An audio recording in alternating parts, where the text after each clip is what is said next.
ضد تانے دار ناول کس نمبر 28۔ عالم کی شادی کی اطلاع اکبر خان تک پہنچی تو انہوں نے عالم کو مسکرا کر سینے سے لگایا تھا۔ برسوں بعد ان کے خاندان کا کوئی ان سے جڑنے کی بات کر رہا تھا۔ بلاول بھی خوش ہوا تھا جبکہ شہریار بیزار سا بیٹھا تھا۔ عالم اپنی شادی کا کارڈ لے کے خود آیا تھا جبکہ اس کی مورے بھی اس کے ساتھ تھی جو کہ زنان خانے میں تھی۔ برخودار تم کچھ نہیں دے رہے، بھلا اتنا اہتمام کس کے لیے کیا گیا ہے؟ وہ بولے، کافی خوش دکھ رہے تھے اپنے بھتیجے کو دیکھ کر۔ عالم ان کی طبیعت سے بھی واقف تھا لیکن اب ان کی بات چیت میں بدلاؤ دیکھ کر کچھ حیران بھی ہوا تھا۔ میں نے لے لیا ہے تایا جان، وہ بولا اور چائے کا کپ اٹھا کے پیچھے ہو کر بیٹھ گیا۔ تو بختیار خان کی فیملی بھی آ رہی ہے؟ بلاول نے ہی پہلا سوال کیا۔ کوشش تو پوری ہے، باقی آپ لوگ بہتر جانتے ہیں، وہ چائے کی سیپ بھرتا بولا۔ اگر ہم کہیں بختیار خان کا خاندان آیا تو ہم لوگ نہیں آئیں گے پھر؟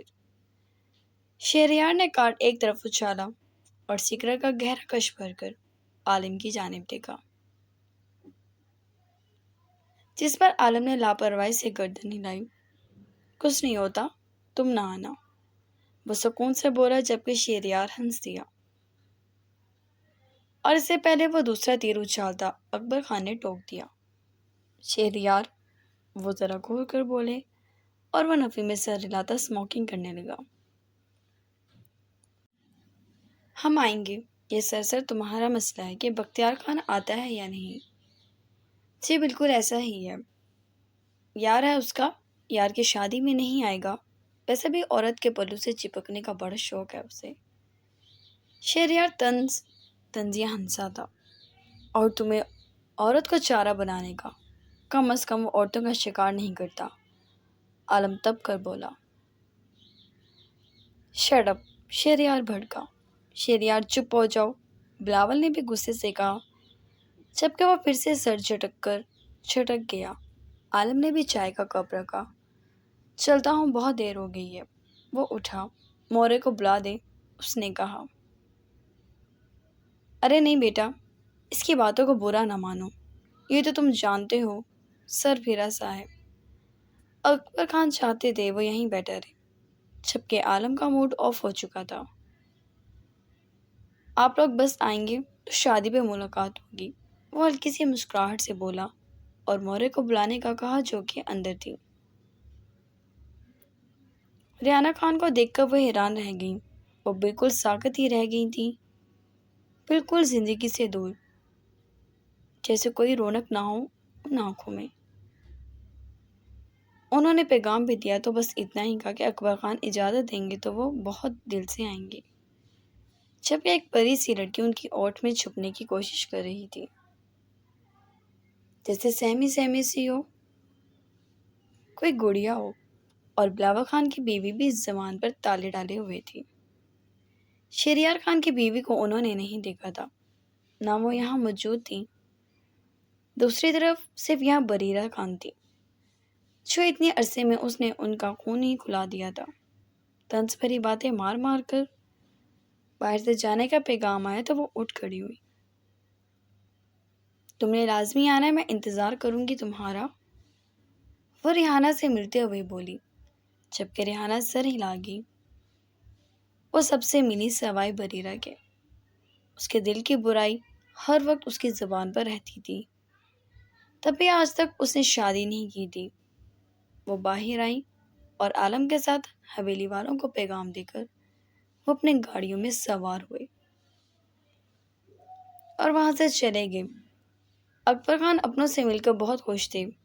شہریار تو آج ہی سے آیا، اسے یہ چونچنے پسند نہیں تھا۔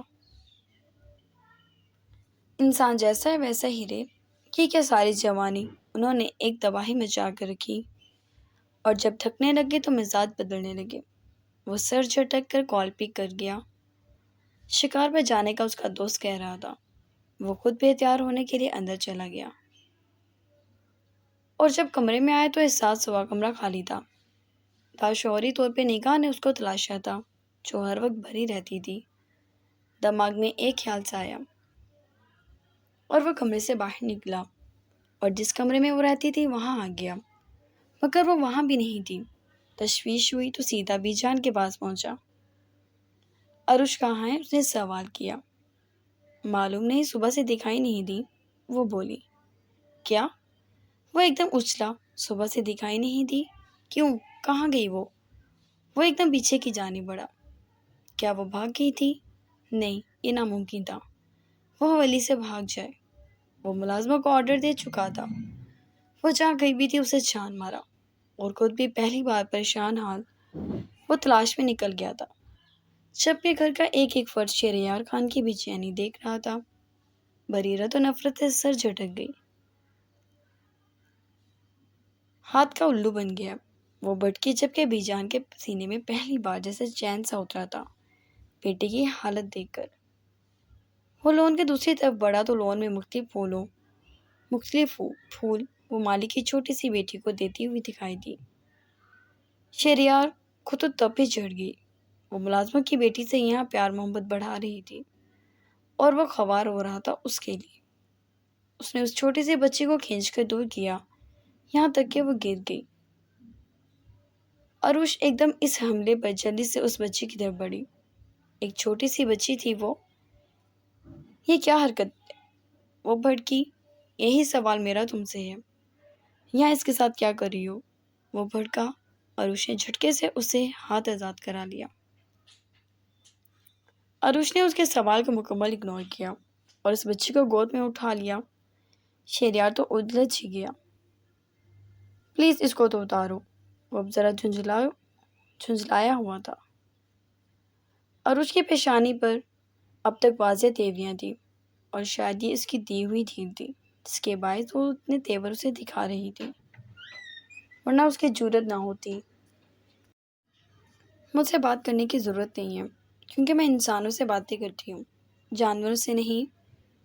جانور ہی پہچان نہیں رکھتا اس معصوم بچے اور کسی بیکار چیز میں۔ موقع ملنے پر جانور تو اپنی اولاد کو بھی کھا جاتا ہے، اور شہریار خان آپ صرف ایک جانور ہے۔ وہ چار باتیں اسے سنا کے آگے بڑھ گئی، جبکہ شہریار نے مٹھیاں بھینچ لیں۔ اس نے آگے بڑھ کے پوری تمیز سے اس بچی کو عروش کی گود سے لیا، جبکہ اس سے پہلے اس نے کسی بچے کو ہاتھ نہیں لگایا تھا، اور اسے اس کے باپ کو دے کر وہ عروش کا ہاتھ منہ بنا کے پکڑتا، اسے کھینچتا ہوا لے گیا۔ حویلی میں داخل ہوئے تو دونوں ایک ساتھ تھے۔ اکبر خان نے نفی میں سر ہلایا۔ پاگل ہو گیا یہ لڑکا، وہ حقہ پیتے اسے اندر جاتے دیکھتے بولے۔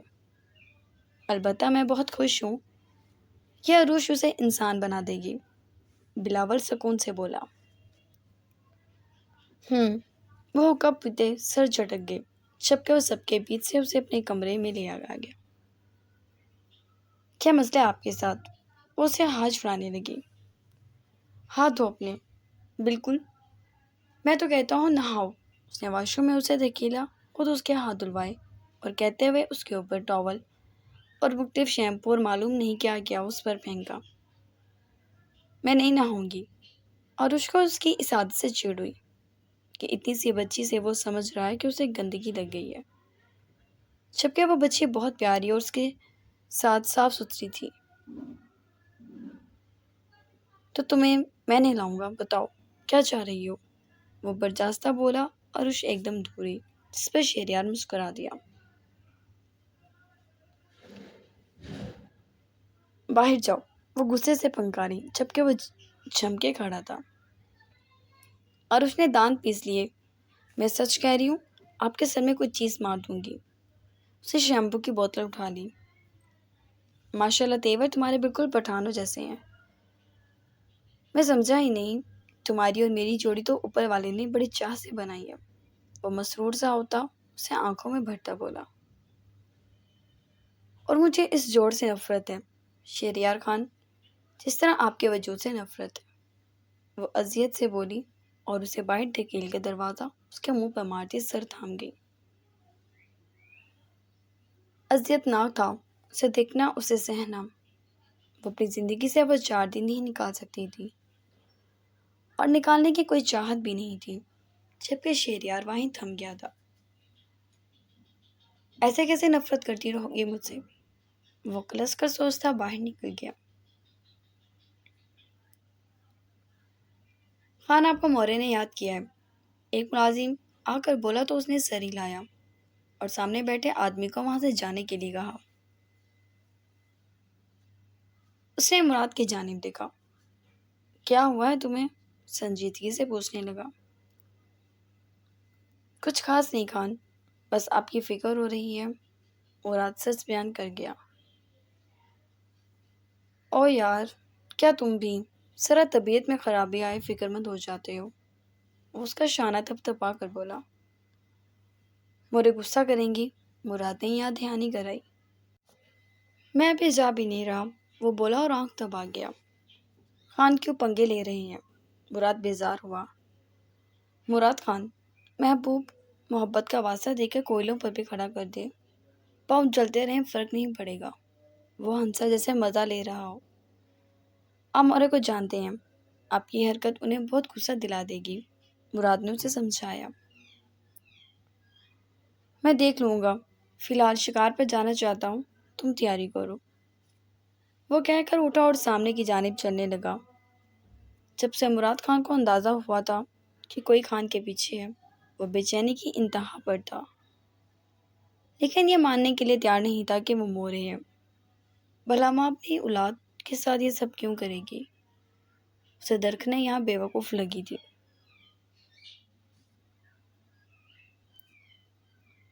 کہا تھا آپ کو اس بار آپ ہار جائیں گی، گلاب خان سنجیدگی سے بولا، کیونکہ گھنٹہ گزرنے کے بعد بھی بختیار نہیں آیا تھا۔ بکواس بند کرو اپنی اور اس درخنے کو لے کر آؤ حویلی میں اپنی ہار برداشت نہیں کر۔ وہ ایک دم رکی کیونکہ زرینہ کمرے میں داخل ہوئی تھی۔ مورے مجھ سے برداشت نہیں ہو رہا یہ سب۔ وہ آنسوؤں سے تر نظروں سے اسے دیکھنے لگی، جبکہ مورے نے سر تھام لیا۔ برداشت تو مجھ سے بھی نہیں ہو رہا، وہ منہ میں بڑبڑائی۔ بختیار آپ کی بات نہیں ٹالتا، اسے کہیں کہ وہ مجھ پر بھی توجہ دے۔ اس جادوگرنی نے اسے اپنے حصار میں باندھ لیا ہے، کہ وہ میرا حکم ٹال گیا ہے، جس کی اسے سزا ملے گی۔ وہ غصے سے بولی۔ تم صبر کرو، میں کرتی ہوں کچھ، آتا ہے تو بات کروں گی، وہ بولی، جبکہ زرینہ پاگل سی ہو رہی تھی۔ جب درخنے یہاں تھی تب ایک الگ بے چینی تھی، اور اب ایک الگ بے چینی تھی۔ وہ سمجھ نہیں پا رہی تھی کہ کیا ہو گیا ہے۔ کیا اس کو بھی بختیار خان سے محبت ہو گئی ہے؟ وہ پاگل ہو گئی تھی، دیوانی ہو گئی تھی، اور وہ شخص اس کو دیکھنے تک کا روادار نہیں تھا۔ میں ڈیرے پر جا رہی ہوں۔ زرینہ بے چینی سے اٹھ گئی، آنکھوں میں آنسو تھے۔ وہ اٹھ کر چادر لیتی ملازم کے ساتھ باہر نکلی۔ یہاں سب پاگل ہو گئے ہیں اور مجھے بھی پاگل کر دیں گے۔ وہ غصے سے واس اٹھا کر دیوار پر مار چکی تھی۔ گلاب خان ایک طرف کھڑا تھا۔ اب کھڑے کھڑے میرا منہ کیا دیکھ رہے ہو؟ جاؤ کچھ کرو، کچھ بھی کرو، گھونٹ دو گلا اس درخنے کا یا اس کی عزت لوٹ لو، کچھ بھی کرو، اسے ذلیل و خوار کر دو بس، وہ چلائی۔ آپ کا حکم کیا ہے؟ گلاب خان نے استفسار کیا۔ اس کی عزت لوٹ لو گلاب خان، اور اسے اپنے بچے کی ماں بنا دو۔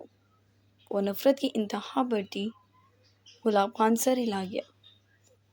اور یہ خبر پورے گاؤں میں پھیلا دینا، بچے بچے کے منہ پر ہو یہ کہانی، مٹھیاں بھیجتی بولی۔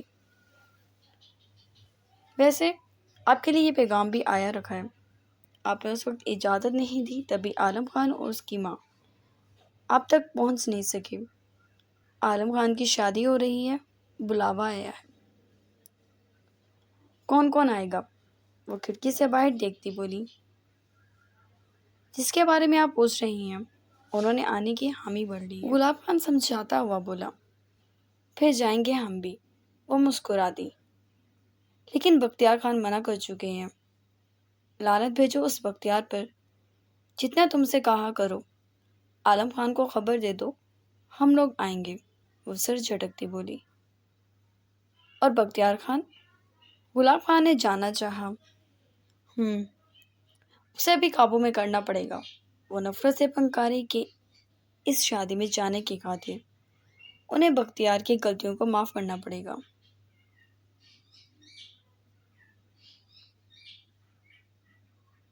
زرینہ ڈیرے میں داخل ہوئی تو مراد نے اسے روک دیا۔ کہاں جا رہی ہیں خانم؟ وہ ذرا ناگواری سے بولا کہ اب اسے ہر انسان پر شک تھا کہ شاید یہ ہو جو بختیار کو اپنے قابو میں کرنا چاہ رہی ہو۔ بختیار سے ملنا ہے مجھے، وہ بولی جبکہ رو بھی رہی تھی۔ معافی چاہتا ہوں، بختیار خان اور درخنے خانم شکار پر گئے ہیں، وہ سرد مہری سے بولا۔ مراد ایسے مت کہو، مجھے بختیار سے ملنا ہے، وہ چیخی۔ میں کچھ نہیں کر سکتا، وہ اسپاٹ انداز میں بول کر وہاں سے چلا گیا۔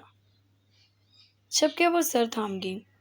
اس کے اندر جو چل رہا تھا اس کی غلطیوں کی پردہ پوشی نہیں کر سکتا تھا۔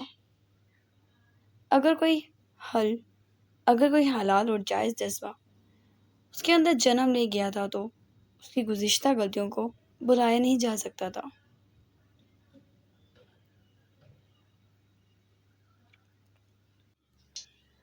اس نے منہ میں کچھ پڑھ کر اس پر پھونک دیا۔ یہ کیا خان، صبح سے پھونکے مار رہی ہیں، کیا جادو کر رہی ہیں؟ وہ آئی برو کو دل فریب جنبش دیتا سوال کرنے لگا۔ نہیں، نظر بھی لگ جاتی ہے، تبھی ایسے کر رہی ہوں، اس نے آہستگی سے کہا اور دوبارہ پھونک ماری۔ بختیار کا قہقہ بلند ہوا۔ شکار پر جا رہی ہیں، چاندنا نظر لگائیں گی کیا مجھے؟ وہ حیرانگی سے بولی۔ ہاں، کوئی بھی لگا سکتا ہے، پتہ نہیں تم نے ایسا کیا ہے، وہ گھور کر بولتی اس کی جانب سے نگاہ پھیر گئی۔ جبکہ وہ مسکرا دیا اور درخنے ارد گرد دیکھنے لگی۔ یہ گاؤں بہت خوبصورت تھا، یا شاید اس نے اپنے گاؤں کبھی نہیں دیکھا تھا۔ دیکھتی بھی کیسے، ہمیشہ چار دیواری میں جو رہی تھی۔ وہ دوپٹہ سر پر رکھے ہوا کو اپنے چہرے پہ محسوس کر رہی تھی۔ اس نے آنکھیں بند کی، جبکہ بختیار نے ایک ہاتھ بڑھا کر اسے اپنی شال کے گہرے میں لے لیا اور ایک ہاتھ سے مہارت سے ڈرائیو کرنے لگا۔ درخنے پرسکون تھی، اس کی خوشبو کافی اچھی تھی۔ اس نے بختیار کی جانب دیکھا۔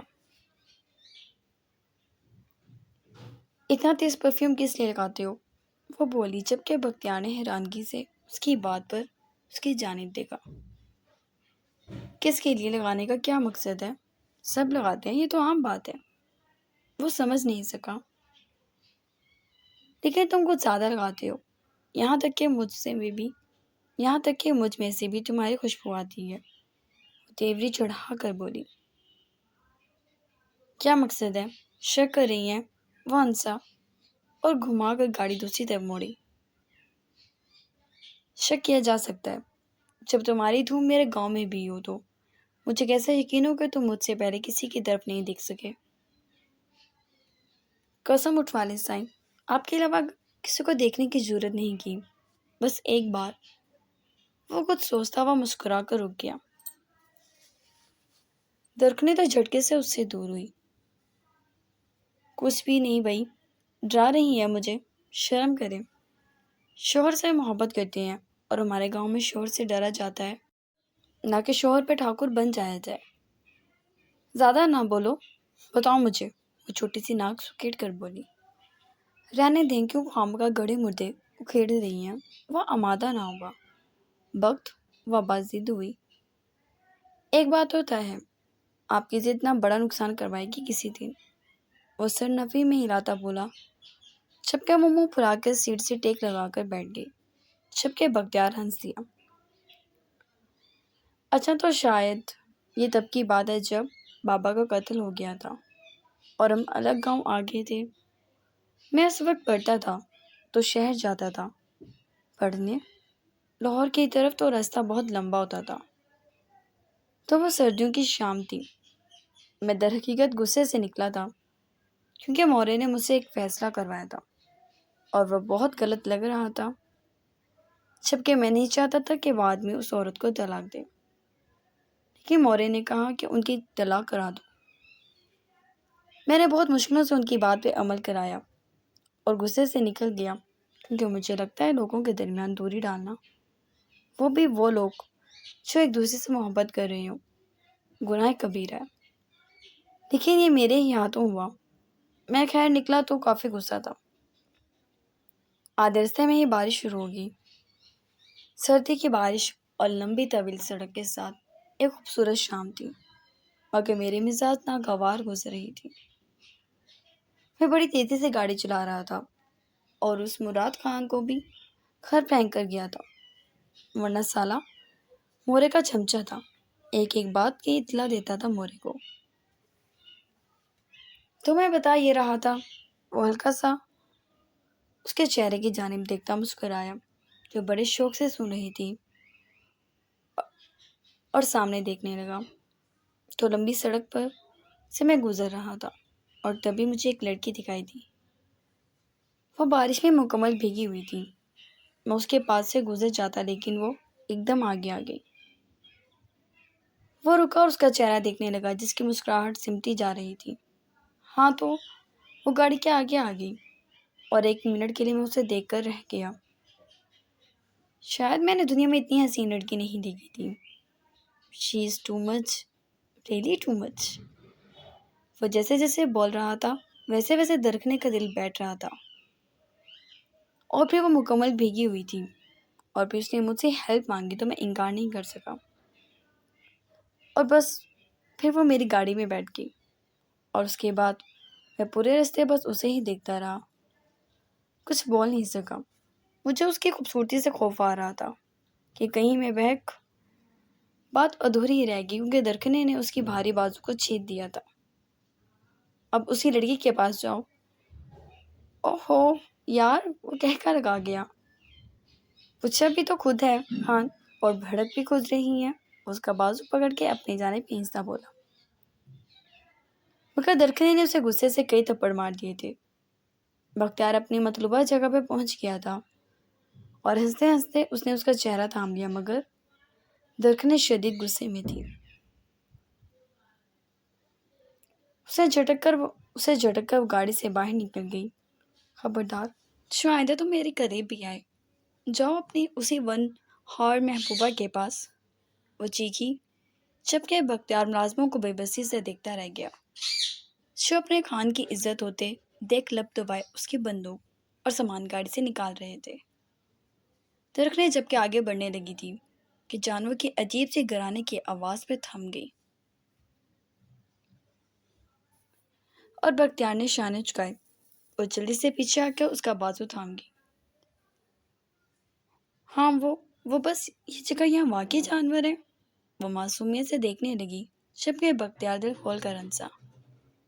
ایک منٹ، سامنے سے بڑا خوبصورت سا خرگوش گزرتے دیکھ وہ اسے ایک دم روک گیا،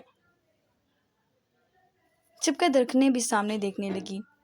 وہ اتنی سکون سے گھاس کھا رہا تھا جبکہ اس کا شوہر اسی خرگوش کا نشانہ باندھ رہا تھا۔ بختیار، درخت نے چلائی۔ درخت نے بختیار غصے سے بھڑکا، جبکہ وہ جلدی سے خرگوش کے پیچھے بھاگی، جو کہ جلد ہی اسے قابو میں آ گیا۔ اف، یہ کتنا پیارا ہے، تم اس کا شکار کرنے والے تھے، آپ کو شرم نہیں آتی؟